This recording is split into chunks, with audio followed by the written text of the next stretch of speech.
This relieves a lot of the pressure that typically paralyzes you from touching a task and thus leads you down a path of procrastination.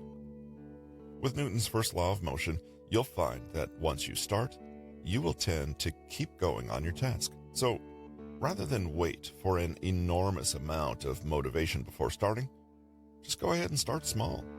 You'll find that your motivation will snowball into ever larger amounts after you've started. Second law of motion.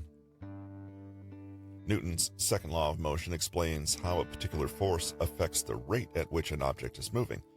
It's represented by the equation F equals ma, which states that the sum of forces, F acting on an object, is the product of that object's mass, m, which refers to how much matter there is in an object, and its acceleration, a, which is the rate of change in how fast an object is going.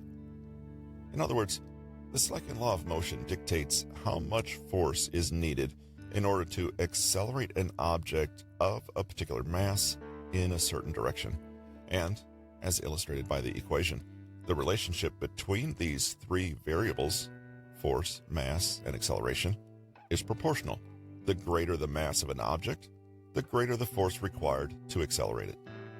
Likewise, the faster you need an object to move over time, i.e., accelerate, the greater the force you'll